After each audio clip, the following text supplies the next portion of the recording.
Welcome to the Jazz Flyte Podcast. I'm your host, Darrell Scott, and together we will dive into the lives and careers of the jazz legends who have left a rhythmic imprint on the world. Be prepared to reminisce on the highs and the lows of their musical journey and the trials that sculpted their timeless musical gems. We'll preserve the legacy of these extraordinary maestros and find inspiration in the melodies of their lives. Subscribe now and never miss a beat. Now, let's get to the show.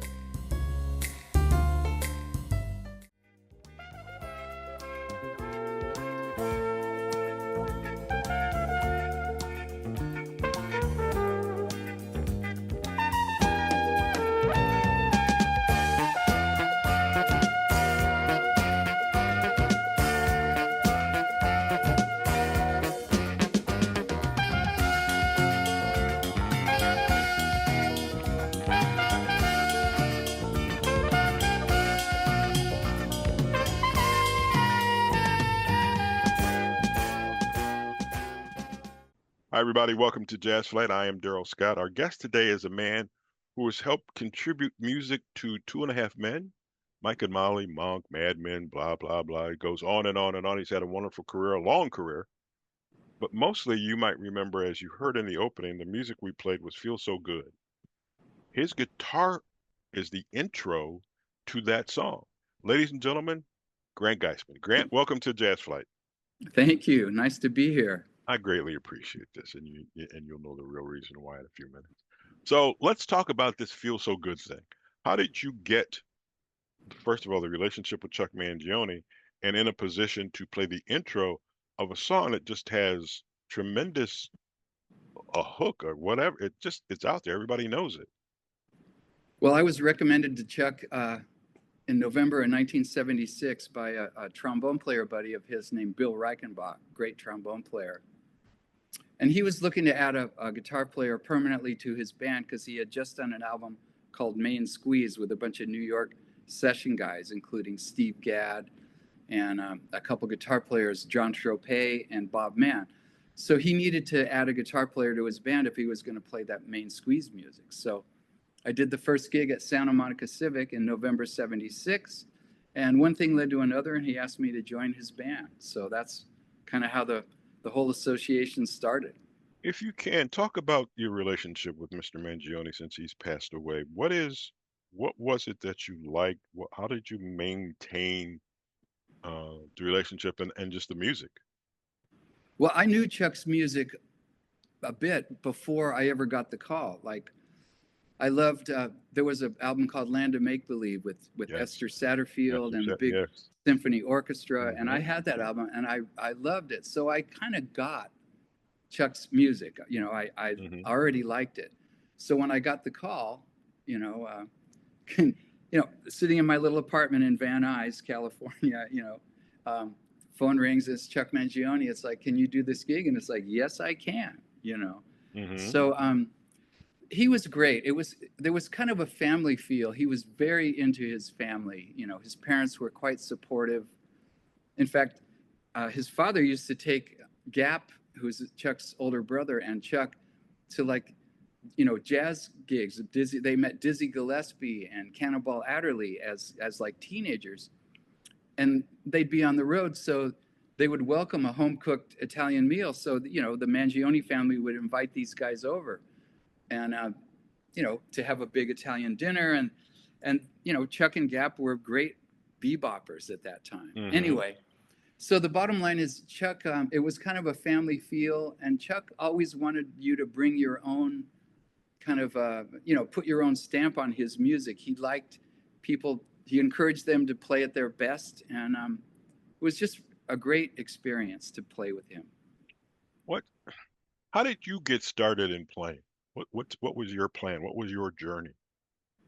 Well, like many people of my generation, I first became compelled to pick up the guitar when the Beatles came out. Mhm. And it was like, wow, what is this, So I actually badgered my parents for about 6 months to get me a guitar. And they said, yeah.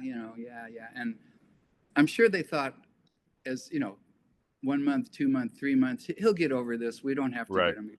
But I never stopped. I just kept bugging them. And finally, under the Christmas tree, that Christmas was, I think, it's going to date me now, but I think it would have been December 1964. There was a acoustic guitar under the tree, and that was it.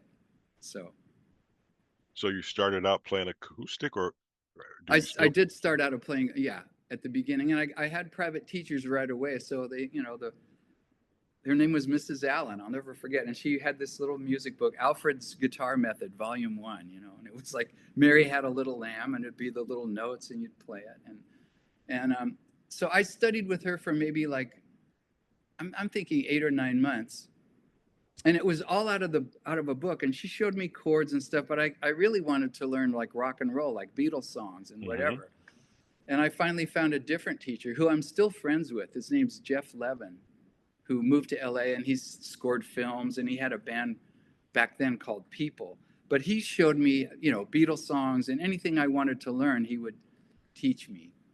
And then I got steered into jazz by, I had some other local teachers in San Jose that were like, yeah, the rock thing is great, but here's some jazz chords, and let's try to learn some standards and, just show you a little more sophisticated or different kinds of stuff. So that's kind of how I started also down the road to a more jazz kind of aesthetic.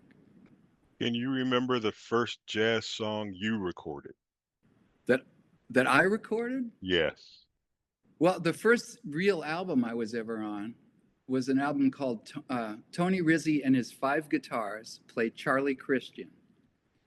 And Tony Rizzi had taken Charlie Christian's guitar solos and harmonized them for 5 guitars like a sax section.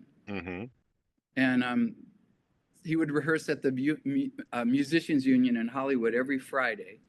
And I would go down there every Friday and rehearse these tunes. And we would often play at a place called Dante's, great jazz club in LA that no longer exists. So that's the first record I ever played on. And then when I moved down to LA, I attended a school called Cal State Northridge. Okay. A state university. Because of its proximity sort of near Hollywood, people like Louis Bellson would bring charts in for the college big band to play so he could hear them. And Louis would scope out who the good young players were, and he would ask sometimes if they would sub or join his band. And so I started in 75 or 6 maybe. I started playing with Louis Bellson's big band while I was still in college. And then the other thing that happened, Gerald Wilson, the famous composer, was teaching a history of jazz class at Northridge. And he would also scope out who the good players were. And he would say, hey, can you bring a band in for my Tuesday night jazz class and play for the class? And then I ended up playing with Gerald Wilson's big band when I was still in college. So it was just a great time to, be exposed to incredible music and get a chance to play with these legendary people. That is a wonderful inspiration. Did you feel pressure to perform to make sure you were still one of the top people in the class? No, I just felt pressure to always try to learn and get better. That's okay. And it wasn't exactly pressure. It's just what I wanted to do. Right. Yeah. Would you do anything else? If you weren't playing guitar, would you do anything else? Well, that's the question, because in high school, which is going to lead to another thing that we'll talk about, but in high school, I also did journalism for 2 years. I was on the high school newspaper. I wrote articles. I was the editor of part of it at some point. So I had a little bit of a talent for just writing, but the music thing was so strong that definitely that's what I wanted to do. I really didn't have any idea that I would do anything other than music. Right. So it pulled you in the musical direction. Yeah. Let's talk about your influences growing up. While you're, playing with the different bands when you were younger, was there anybody else that you kind of followed, kept an eye on to help develop your style? Well, before I moved to LA, we talked about the different local teachers that were, steered me in a little more jazzy direction. And starting when I was a senior in college, no, excuse me. I was like I mean, I get the dates mixed up now. Not I think I was a freshman or sophomore in college. Yeah. I started studying with this guitar player, kind of an avant-garde jazz guitar player named Jerry Hahn, who had played with Gary Burton and done some of his own stuff. Anyway, every Saturday for about a year and a half, I would drive from San Jose, which is kind of a suburb of San Francisco, sort of, up across the Golden Gate Bridge into Marin County and take a lesson with Jerry Hahn. And he turned me on to all kinds of stuff, like people that I really hadn't heard of before. Because I was just, I know. I started in high school, senior year of high school. That's when I started with Jerry. So he turned me on to, John Coltrane and Charlie Parker and Miles Davis and even Kenny Burrell and Jimmy Smith. And he would say, you have to get this record or you have to get that record, You have to buy Ornette Coleman, The Shape of Jazz to Come. And so that totally blew my mind open as to what music could be and what jazz is. And so I credit Jerry Hahn with really, taking my playing to a whole other level as a pretty young person. How do you take the music of Ornette Coleman, John Coltrane, and a couple other people that you mentioned, and then incorporate it to your style in today's world? It's like, the Coltrane thing is probably more like I absorbed kind of like the modal kind of playing. And then how you absorb that into, I don't know. It's just my own playing is kind of like an amalgam, because I started out liking pop from the Beatles and even, Eric Clapton and all kinds of stuff. It was a great time for music, like Blood, Sweat and Tears came along, and Chicago, and all these people that were kind of mixing jazz and pop elements. So I always liked that. So my style is kind of a amalgam of all those things. I'm not really a pure jazz guitar player, and I'm not exactly a pure rock guitar player either. Right. I'm kind of in the middle of all that. Okay. All right. Let's take a break and listen to some work that you have done. Let's take a listen to Preach from Grant Geissman on the Jazz Flyte Podcast.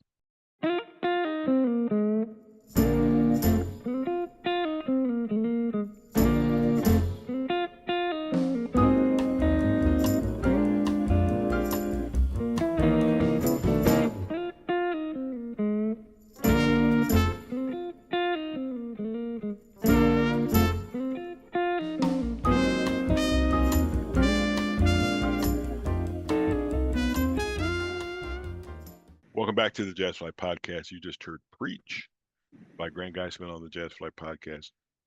Grant, look, real quick, can you talk about this song, Preach? How did you create it? Why did you choose it? So forth and so on. It kind of came from my love of Horace Silver, who I love that his music was jazz and improvisational, but also very melodic and kind of relatable. So that's where that sort of came from. And I have to mention that the guest soloist on Preach is the great trumpet player Randy Brecker, who I had met on a couple jazz cruises that I did with the singer Steve Tyrell. And I met Randy, and I just kind of asked him, if I ever had anything that would kind of be up your alley, would you be into playing on it? And he said, sure. And so when this tune Preach came along, when we recorded it, I asked Randy, and he said, yeah. So, and he just plays so great. Such an honor to have him on this record. How do you nurture those relationships? You're on a cruise, there's 20, 30, 40 musicians on there. Is it just from listening that you decide to go up and ask the person? Is it tough to go, here's my now CD, whatever you might have it on, and give it to them and have them listen to it? Sometimes are you a little shy? If the relationship goes well, how do you keep it going over the years? Well, in this case, when I met Randy Brecker, I just found myself talking to him. And I've always loved, I knew about Randy Brecker when he was in the first iteration of Blood, Sweat and Tears. Right. That first album called Child is Father to the Man. He was one of the trumpet players on there. There's some great soloing from him. And then he had a band called Dreams and obviously Brecker Brothers and all that. So I've loved Randy's work, and it was just such an honor to meet him. You know, and he's actually kind of a little reserved and shy. So you have to, you know, and I could kind of that way too when I first meet somebody. So it was kind of like, you know, try to think of something interesting to say apart from, "Hey man, I love your music." You know, you got right. Anyway, bottom line, he turns out to be the nicest guy. So a lot of my relationships are like that. They just come from meeting the people somehow and having some kind of personal relationship with him, even if it's brief, and then thinking later, oh, he would be perfect, he or she would be perfect for this or that, and then, you know, later asking if they would want to play, and most times they say sure. Okay. Let's change direction here a little bit. Mad Magazine. How did you become enamored with this? And rumor has it you have a world-class collection of Mad Magazine paraphernalia. Talk to us about that.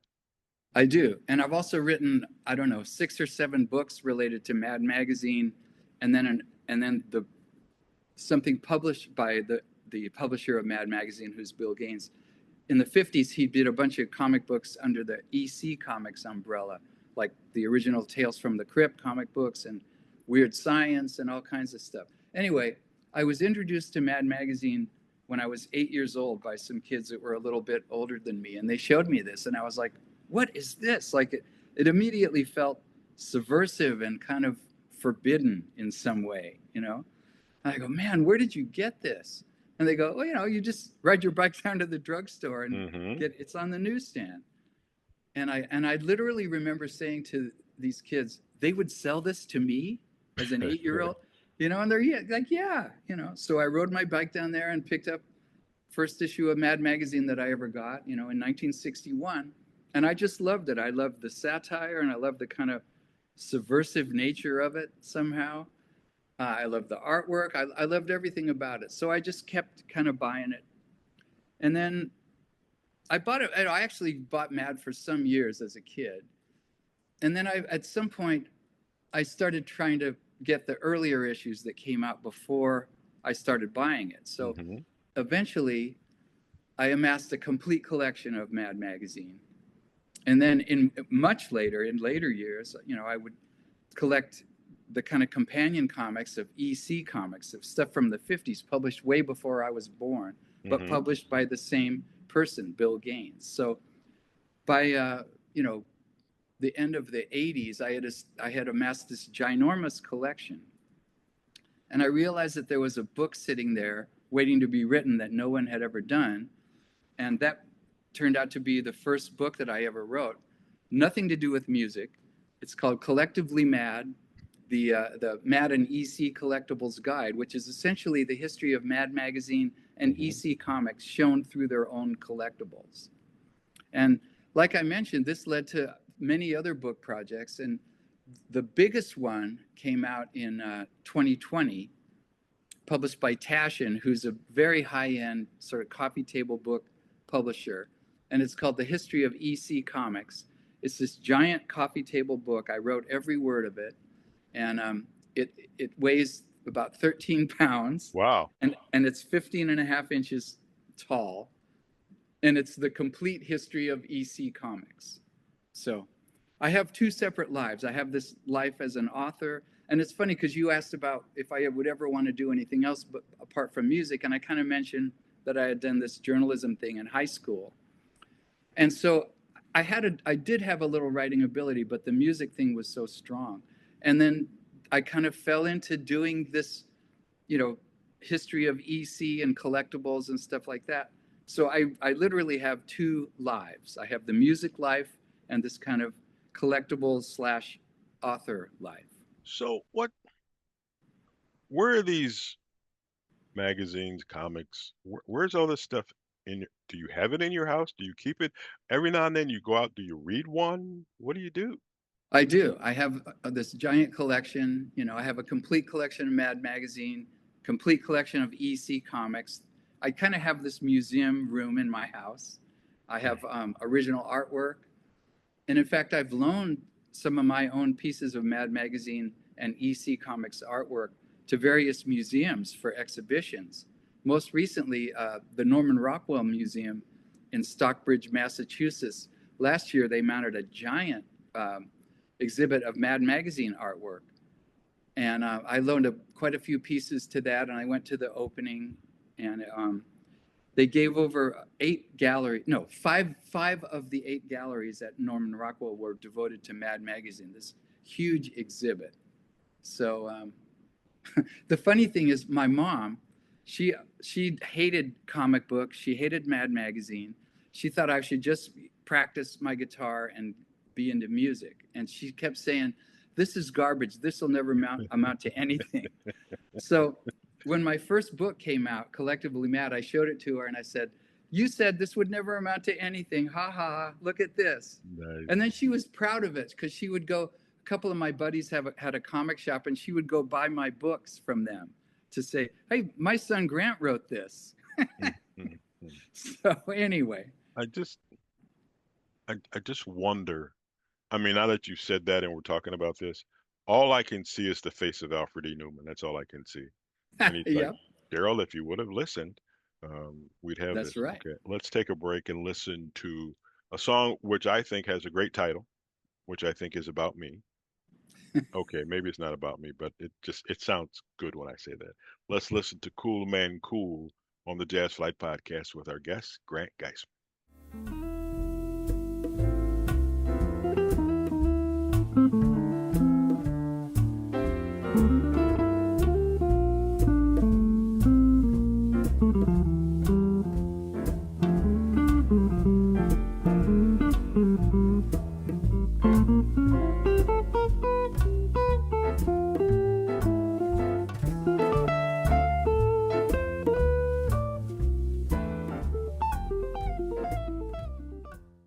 Cool Man Cool by Grant Geissman. That's the guy on the other screen. And we're on the Jazz Flyte Podcast. Got to break it down so everybody understands this. You've done some TV work, some TV theme music, Two and a Half Men, Mike and Molly, Mad Men, so forth and so. There's so many. How did you go from being this jazz musician to writing music for these very successful TV shows? Well, I kind of got lucky, is the bottom line. And the truth is, the association is related to Mad Magazine. We can't get away from this, folks. Can't get away from Mad Magazine in my case. I have a buddy named Lee Aronson, who is a TV writer. And the reason we know each other is because we both collect Mad Magazine related stuff. And I used to, I'd go over to his house and I'd show him I got this new thing and vice versa. Anyway, in 1998, he called and he said, "I'm doing this TV show. It's going to be called Life and Stuff, and it's going to star Pam Dauber, who used to be on Mork and Mindy. Yep, and this comedian named Rick Reynolds." Anyway, and he told me what the show was about. It was kind of like a midlife crisis. The guy hits 40 and his life hasn't worked out like he thought. Anyway, so he told me about it, and he goes, "You're a musician. Why don't you pitch a theme?" So I worked up a demo, and he liked it. And the bottom line is it ended up being the theme for this show, Life and Stuff. And it aired on CBS. The bad news was basically the network hated it, and they pulled it after 4 airings, and then that was it. So, but my buddy Lee Aronson and I kept in touch, and, like 5 years later or so, in 2003, he called up again and goes, "Hey, I'm working on this show that's going to be called Two and a Half Men. And it has John Cryer and Charlie Sheen." He goes, "I think we should get together and try to pitch a theme." And I'm like, "Great."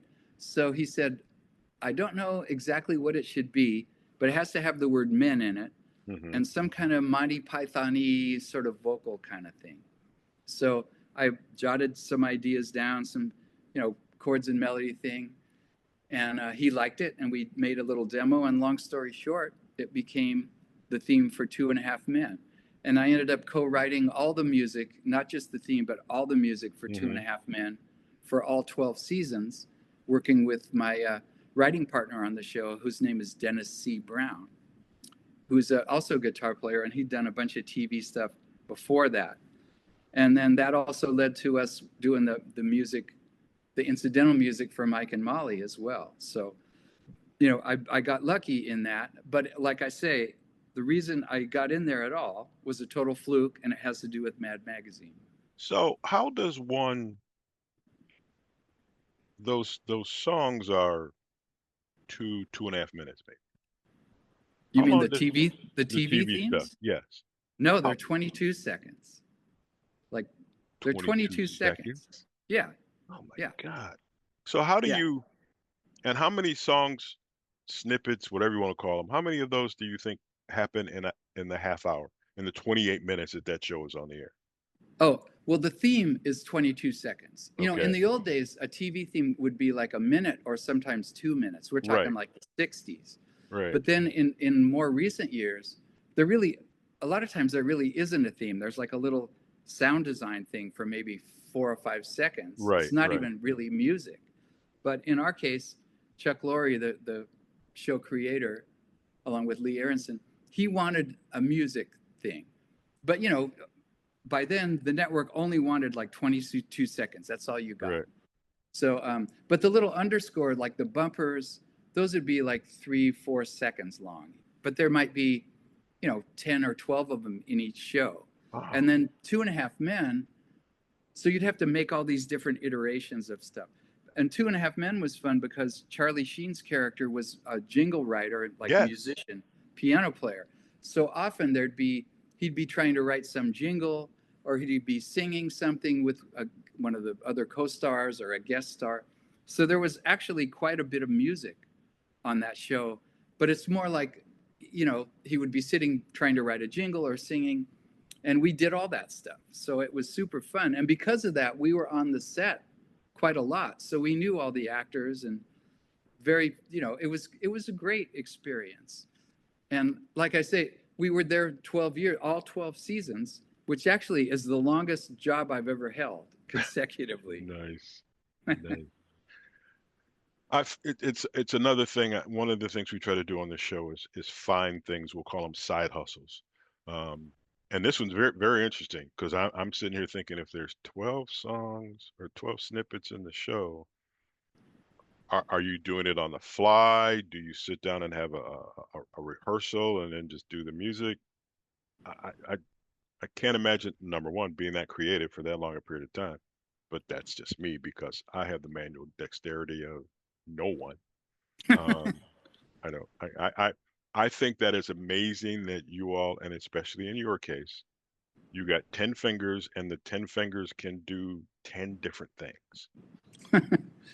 Did it take a while to get that manual dexterity when you were younger? Yeah, absolutely. You don't just pick up a guitar and play great. You have to sit there. It's hard work, especially. It's always hard work, but it's really hard work at the beginning because your fingers don't know what to do, and you're trying to get them to do something that it's unfamiliar. For example, I remember when I was just learning, they showed me what's called a bar chord, which means there's no open strings. Everything is closed, so you have to press harder and so I was playing an F bar chord, which for a young player is always very hard. And forever it seemed like I would try to play an F and it would go plink, nothing, like clink, no sound. And I just kept doing it. And one day I tried to play an F bar chord and it went bring. And I'm like, oh, wow, I can do this, So Are you constantly learning when you're playing a guitar? I mean, are there things that you don't know? Are there things you know now that you didn't know, say, 10 years ago? Oh, definitely. Like, in some ways, I'm kind of a better player now than I was because I'm more well-rounded. Like, I can play a lot of slide guitar these days, which is kind of a bluesy thing. Probably have a little more bluesier tone than when I played with Chuck because I was playing on a big hollow body guitar, Gibson L5 in those days with heavy strings. So you're always trying to discover something new, But it's funny that you said side hustle because on my album Blues, which looks like this, Yes. which is my latest album, there's a tune called Side Hustle. And it has to do with, in this economy, a lot of people have their regular gig and they also have some other kind of side hustle. And I always make a joke at live shows. I make fun of the drummer and I say, you know, our drummer, when he's not playing drums, his side hustle is he parks cars out at the swap meet. Which obviously isn't true, but it's just a funny line. It's a funny line. Well, Grant, I greatly appreciate you taking the time and doing all this. Before we go, a couple of things. What are you working on now? What's on your plate, so to speak, that we can look forward to seeing? Well, I'm doing a lot more live playing these days, which is quite fun. Like this weekend, I'm playing with the great sax player Tom Scott, doing his LA Express music.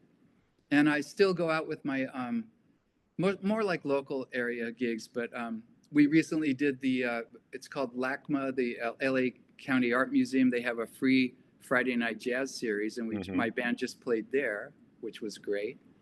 And what else? We greatly miss my old buddy Chuck and my old boss Chuck Mangione. That was such a blow to lose him.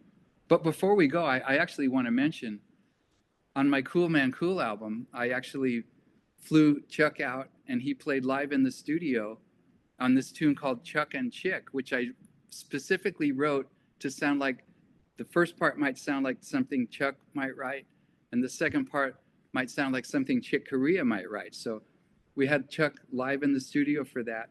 And then later, Chick Corea overdubbed his piano part, including a solo. Nice. So both those guys are on my tune Chuck and Chick. And Chick, you know, recorded remotely. He had a studio in Florida. And he called me afterwards and to make sure I liked it, which of course I loved what he did. And then he said, "Really nice tune, man." And I'm like, Chick Corea just told me I wrote a nice tune. Well, you got validation from a great one. Yeah, that was a really special moment. So how involved are you in social media? Can we find you on social media? You can. I have a website called grantgeissman.com. And then I have kind of a musician page on Facebook that you can follow, which I occasionally post to. Okay. So, well, occasionally is better than not at all. That's right. Well, Grant, I greatly appreciate you taking the time. This has been my goal is to always learn something from the musicians, because don't get me wrong, I don't know all of you. So if I knew all of you, I'd have no time whatsoever. Exactly. But I greatly appreciate the time. We've learned a lot. Best wishes to you as always. If you have some new music or something going on, please include Jazz Flyte so that we can post it on our social media and we can upgrade. Okay, try not to be biased, Darrell. We'll try to get your streams up, so to speak. We'll just say okay. Okay. Love it. Happy to. Yeah. Thank you very much. You've been listening to the Jazz Flyte Podcast as always. If you like this conversation and you want to hear more, all you have to do is subscribe, and you can hear everybody that we've done, and we've done a lot of people. So just subscribe, like it, and I will talk to you next week. Take care.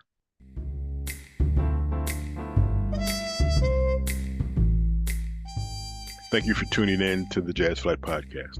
I hope you enjoy these stories and soulful melodies that grew through the doors of time. If you want to stay connected with the latest updates and episodes, don't forget to subscribe to my channel and hit the notification bell. Until next time, I'm Darrell Scott.